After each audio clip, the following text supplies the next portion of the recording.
살아있는 믿음은 꿈틀거린다 라는 제목으로 하나님 말씀 증거하겠습니다. 살아있는 믿음은 꿈틀거립니다. 제가 예전에 제 취미에 대해서 말해준 적이 있죠. 다이소 가는 겁니다. 집 앞에 다이소가 생겼어요. 살 것이 없어도 가끔씩 가요. 수요일 마치고 촬영 마치고 아니고 우리 다이소 나갈까? 가요. 그 살 것이 없이 가는데 나올 때는 꼭 뭐 하나씩 들고 나와요. 5,000원, 2,000원, 심지어 버금 5,000원짜리 뭐 쓰고 이렇게 있어요.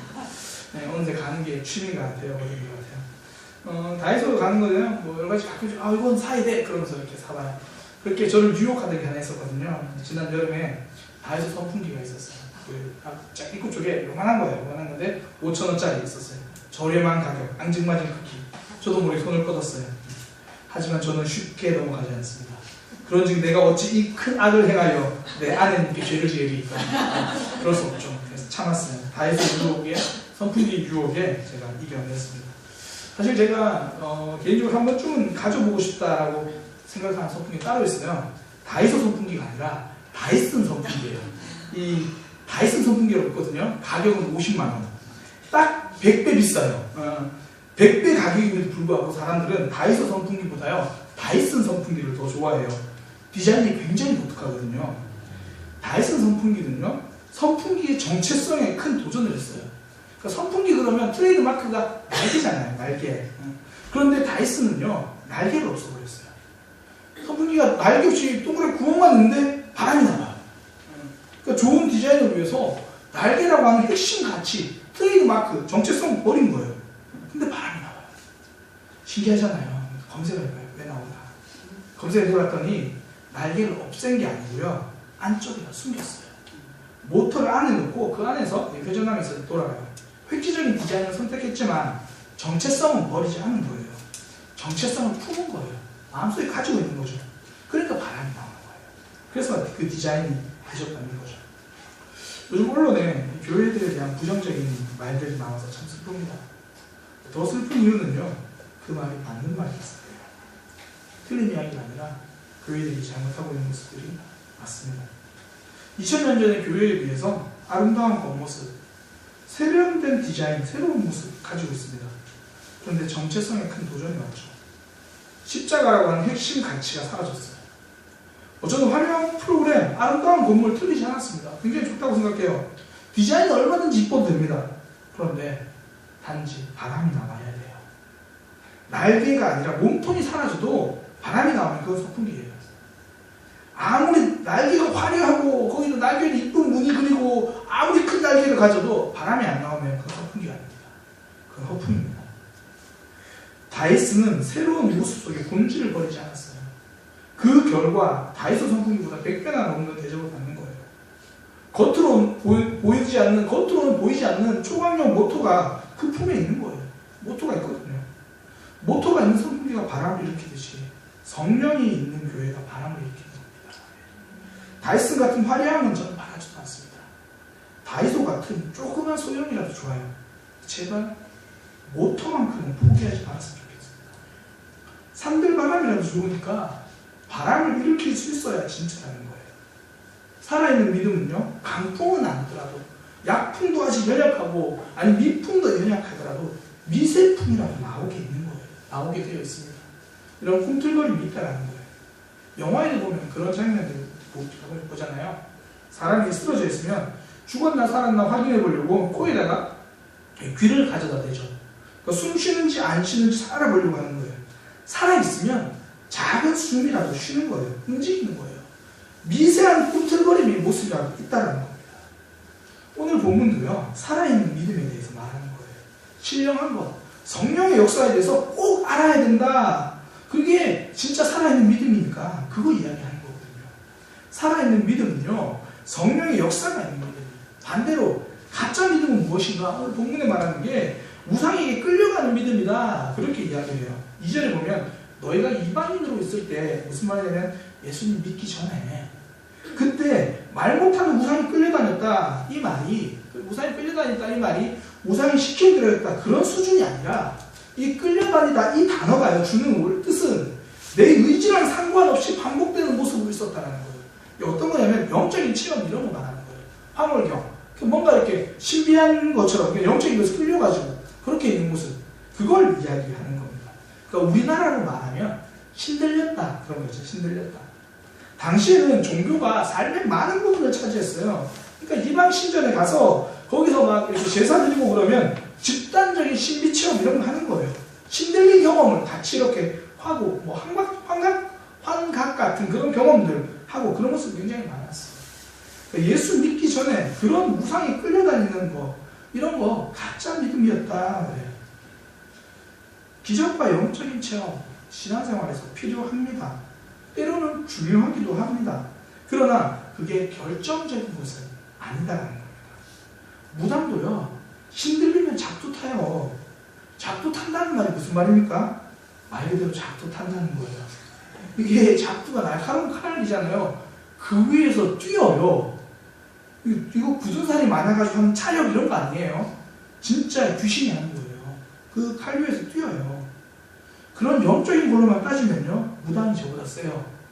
저는 절대 칼 위를 못 걷거든요. 저는 걸으라고 하면 안 걸어요. 그런 걸로 따지는 거 아니에요. 그러니까 선풍기를 비교하면 그건 그냥 큰 날개일 뿐인 거예요. 날개가 크다고 선풍기입니까? 아니요. 바람이 나와야 선풍기예요. 성령의 바람이 불어야 진짜라는 거예요.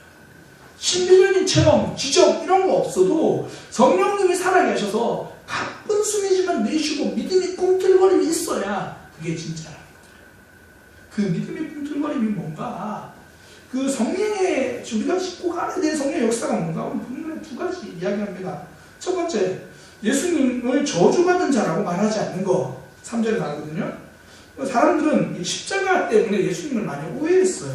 그러니까 십자가는 당시에 어떤 의미냐면 저주받은 사람들이 십자가에 달려있다 이렇게 생각을 해요. 그러니까 예수님이 달리시는 걸 보니까 예수님은 저주받은 상태구나 이렇게 생각을 한 거예요. 그렇게 생각하지 않는 거, 그렇게 말하지 않는 거, 다시 말하면 십자가라는 것을 꺼려하지 않는 거. 오늘날로 좀 바꿔서 말해볼까요? 예수님은 부끄러워하지 않는 거, 그거예요. 이것이 살아있는 믿음이라는 거예요. 성령의 역사가 있으면요, 예수님을 부끄러워하지 않는다는 거예요. 두 번째는요, 예수를 주로 시인하는 것. 말 그대로 예수님이 주인이다, 주다, 주시다 이렇게 말하는 거예요. 다른 말로 반대로 이야기하면 훨씬 더 잘 와닿을 것 같아요. 나는 예수님의 종처럼 사는 것. 아니죠. 종처럼 사는 게 아니라 나는 예수님의 종인 것. 종이다. 이렇게 살아가는 게 성령의 역사라는 거예요. 이렇게 살아가는 게 살아있는 믿음, 꿈틀거리는 믿음이라는 거예요. 그러니까 첫 번째 꿈틀거리는 이 성령의 역사의 특징이 뭐냐면 예수님은 저주받은 상태로 여기지 않는다. 다시 말해 예수님을 부끄러워하지 않는다. 저에게는 한 가지 자랑이 있어요. 제가 개인적으로 좀 말씀드렸던 적이 있는 것 같은데, 제가 제 아내랑 집사람이랑 선봤던 이야기예요. 제가 아내를 소개로 만났어요. 처음 만날 때 어두운 파스타집, 이탈리아 국수집 파스타집에서 만났어요. 뭐가 맛있나 그러니까 인터넷으로 다 알아보니까 봉골레라는 게 맛있대요. 그 조개가지고 한 거 있어요. 그래서 봉골레라고 하는 거 시켜서 먹었는데 좀 깨달았어요. 봉골레는 맛이 없는 거구나. 짜고 맛이 없는 거구나. 나름 맛집이라고 검색해서 갔는데 앞으로 맛집이라고 찾아가지 마시고요. 그냥 주위에 늘 가든지 가면 돼요. 거기서 제가 아내와 한참 이야기했어요. 아니죠. 아내와 이야기한 게 아니라 그때는 복면 씨였습니다. 복면 씨와 한참 이야기했어요. 그때 제가 성국 씨랑 이야기하면 안 되잖아요. 왜 웃어요? 그때 저는 복면 씨랑 이야기하고 있었습니다. 한참 이야기하다 그때 이제 아내가 한마디 좀 하니까 복면 씨가 한마디 이야기했어요. 해준 이야기가 뭐냐면 소개팅 제가 한 시간 남짓 이야기했던 것 같아요. 이야기하니까 복면 씨가 저한테 하는 말이 소개팅 나와가지고 하나님 이야기만 하는 사람 처음 봤어요. 그렇게 이야기하는 거예요. 그러니까 그 당시 복면 씨도 아마 제 그런 모습이 신선하고 굉장히 많이 들었다고 나중에 이야기하더라고요. 제가 왜 하나님만 이야기했을까요? 제 인생에 자랑할 게 하나님밖에 없어서 그래요. 제가 하나님으로 살아봤고요. 앞으로도 하나님으로만 살아갈 것이거든요. 제가 지금은 서울에 있는 교회 담임 목사거든요. 그 당시에는 제가 전도사였어요. 전도사. 제가 그 당시 받은 사례비가 100만 원이었거든요. 앞으로도 평생 그래 살지 않겠나라는 생각도 늘 했었거든요.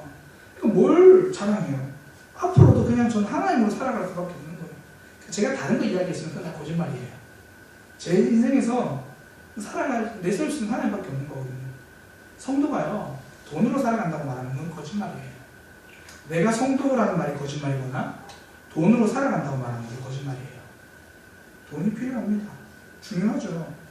그러나 그걸로만 살아가지 않습니다. 성도는요, 어려움이 찾아올수록 하나님을 붙들고 삽니다. 하나님을 살아가는 거예요. 그러니까 하나님이 부끄럽지 않다, 자랑한다, 이거는요, 하나님을 내세우며 살아간다는 말이에요. 그러니까 다른 거 내세우지 않고 하나님 내세우면서 산다. 교회 왔는데 세상적인 지위 내세우고 돈 내세우고 이런 거 하면 가짜예요. 교회 처음 사람 왔는데 저 사람 뭐 하는 사람이지? 저 사람 무슨 차 타고 다니지? 이거 관심 가지면 가짜예요. 하나님 내세우는 게 진짜예요. 어떤 사람은요, 늘 상처를 내세우는 사람이 있어요. 제가 자주 이야기하죠.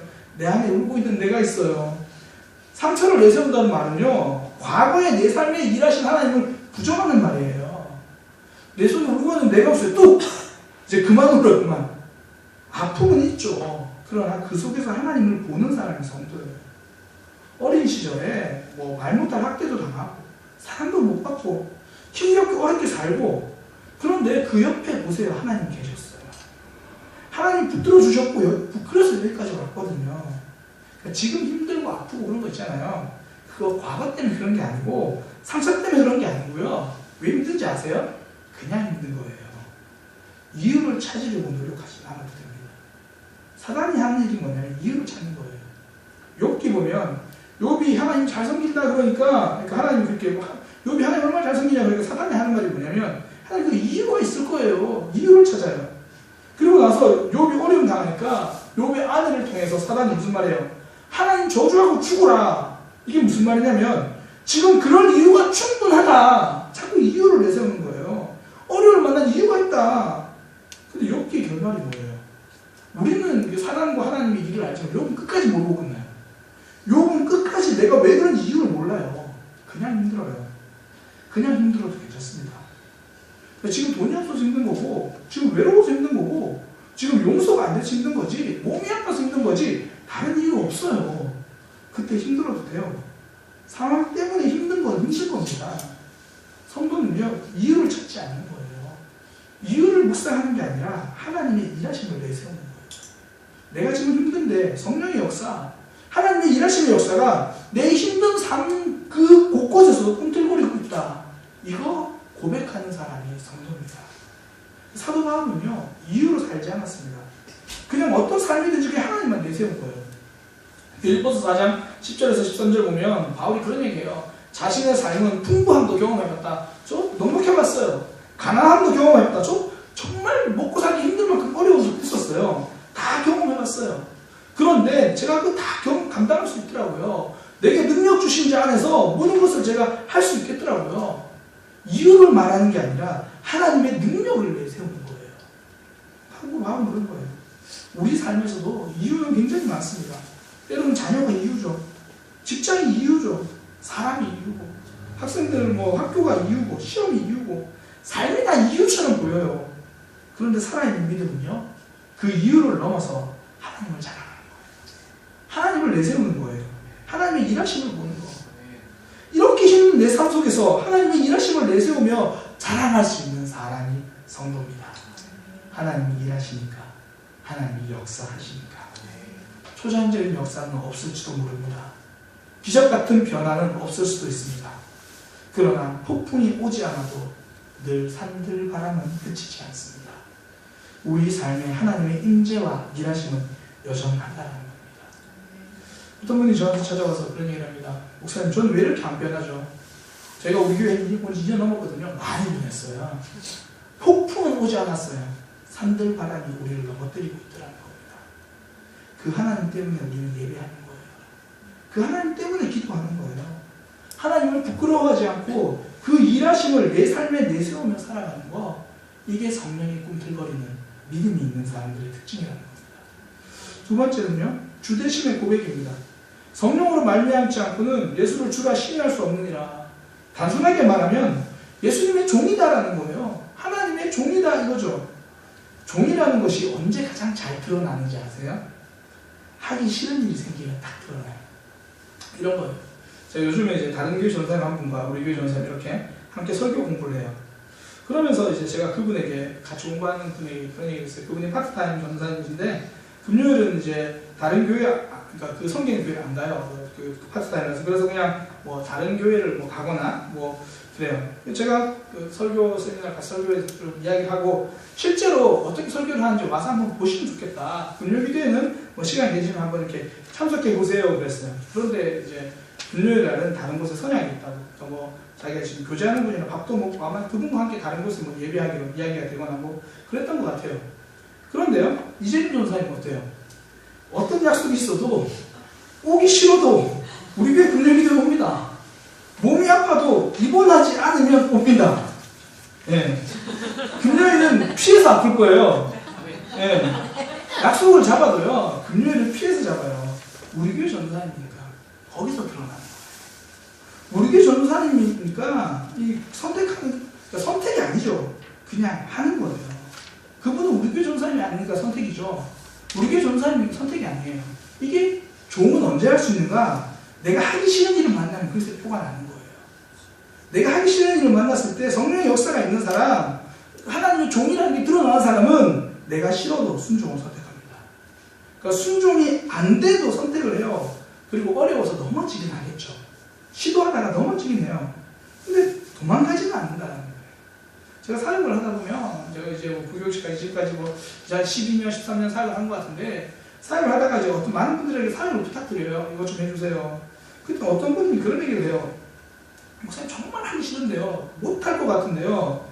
말씀을 들어보니까 해야 되겠어요. 어쩔 수 없이 합니다. 그리고 사역을 잘하고 계세요. 본인은 힘들어서 지칠 때도 많다고 그렇게 이야기하는데 제가 그분들이 하는 사역들을 쭉 보면 그래요. 이제 나중에는 그 사역 때문에 힘이 난다. 그렇게 이야기해요. 신앙은요, 능숙함으로 하는 게 아닙니다. 주되심을 인정함으로, 종됨으로 하는 겁니다. 제가 선풍기 이야기했잖아요. 화려하고 세련된 이게 선풍기의 기준이 아니에요. 바람이 나와야 해요. 성령의 역사, 종됨이 있어야 그게 내가 하나님의 믿음, 살아있는 믿음이 꿈틀거리는 사람입니다. 신앙생활도요, 이 세련된 거 좋아하시는 분들이 많아요. 세련된 것. 제가 찾아봤어요. 세련된 게 뭔가? 실수하지 않고 능숙한 거. 많은 사람들이 능숙하게 믿으려고 해요. 믿음이 능숙하기 쉽습니까? 어렵습니다. 반대로요, 신앙생활을 능숙하게 할 수 있는 방법이 있습니다. 내가 할 수 있는 것만 하면 됩니다. 내게 익숙한 것만 하면 돼요. 그럼 능숙해져요. 예수님이 돌아가실 때 십자가에 달린 두 강도 차이가요, 하나는 늘 익숙한 대로, 능숙한 대로 했어요. 예수님이 비방했죠. 예수님이 모욕했습니다. 네가 그리스도가 아니냐, 너가 우리를 구원해라. 자기가 잘못한 거 생각 못하고 다른 사람 괴롭게 하고 힘들게 하고, 이거 강도는 굉장히 능숙한 거거든요. 자기가 잘하는 거예요. 내가 편한 거예요. 강도가 이거보다 더 잘하는 게 있을까요? 없습니다. 그러니까 그거 하고 있는 거예요. 다른 한편의 강도는 달랐습니다. 하나님을 두려워하지 않느냐, 이렇게 말하는 거예요. 잘못을 인정하는 거죠. 우리는 상당한 보험을 받고 있는 거다. 내가 죄인이다라는 걸 인정하는 거예요. 이거 고백하는 거 굉장히 어렵습니다. 이 사람이 도둑이 아니고 강도라고 그래요. 십자가에 달려 죽을 만큼 나쁜 짓을 한 거예요. 그러니까 내가 정말 잘못했다는 생각을 잘 못하는 거죠. 그런데 이제는 달라지는 겁니다. 회개가 무엇입니까? 능숙한 죄에서 어색한 하나님의 품으로 가는 거예요. 삭개오 착취에 능숙했죠. 세리장이었거든요. 딱 보면 저 사람한테 얼마까지 요구하면 된다, 견적이 나오던 사람이에요. 그런데 그 섬기는 사람이 됐죠. 얼마나 미숙하냐면 딱 예수님께 그래요. 예수님, 제가 제 그 재산의 절반은 가난한 사람이 줄 거고요. 제가 빼앗은 게 있으면 4배나 줄 거다. 그러니까 이거 어떤 뉘앙스 느껴지세요? 그냥 뭔가를 하고 싶은 거예요. 뭔가를 보상하고 싶은 거예요. 그래서 그렇게 이야기 말하는 거예요. 그냥 어떻게든 잘해보겠다. 뭐 계산 잘 없는 거죠. 일단 절반 주고 잘못한 거 제가 4배 다 갚고 다 그렇게 하겠습니다. 신앙생활 잘하는 사람의 특징이 뭐냐면 앞뒤 안 보고 아멘부터 하는 거예요. 이게 종의 자세입니다. 성령이 꿈틀거리는 사람이죠. 어떻게 할 건데? 어떻게 되겠지 뭐. 그 어떻게 되겠지. 그 안에 하나님의 역사가 들어있는 겁니다. 엘리야 보세요. 갈멜산에서 바알과 아세라 선지자 데리고 오라 그래요. 이것만큼 대책 없는 이야기가 어딨어요. 3년 동안 아합을 피해서 도망다니는 사람이에요. 그냥 하나님 앞에서 그냥 앞뒤 없이 아멘 하는 삶이죠.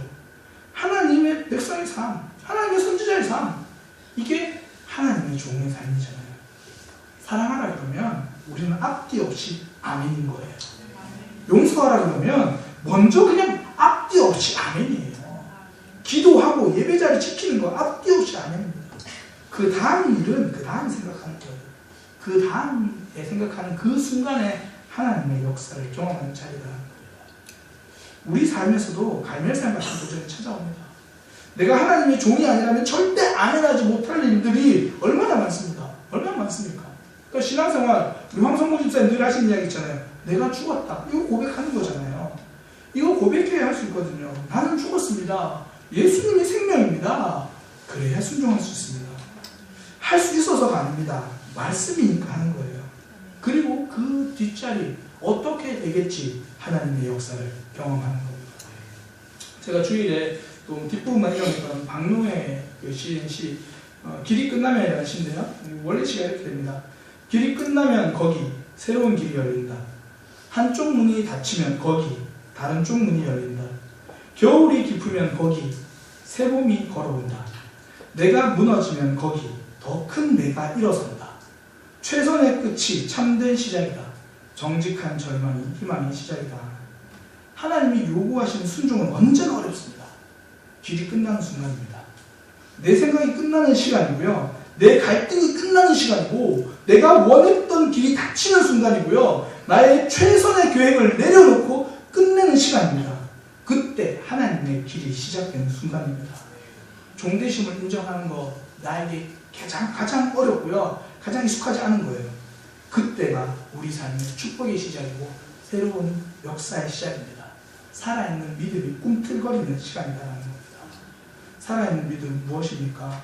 성령의 역사에서 우리가 하나님을 부끄러워하지 않는 것, 하나님을 내 삶에서 내세우고 자랑하는 것, 그게 성령이 꿈틀거리는 신앙의 특징입니다. 성령의 역사 꿈틀거리는 신앙은 무엇입니까? 좋은 거 살아가는 겁니다. 능숙함, 익숙함 버리고 가장 할 수 없을 것 같은데 말씀으로 요구하시는 그거 앞뒤 안 보고 아멘하고 하나님의 새로운 길을 경험하는 믿음의 백성 되시기를 소망합니다. 기도하겠습니다. 하나님, 오늘 우리의 삶 가운데 살아있는 믿음, 성령이 역사하는 믿음 되게 하여 주옵소서. 하나님을 자랑하고 하나님 앞에 아멘하며 나아갈 수 있는 우리의 삶이 되게 하여 주옵소서. 예수님의 이름으로 기도드립니다.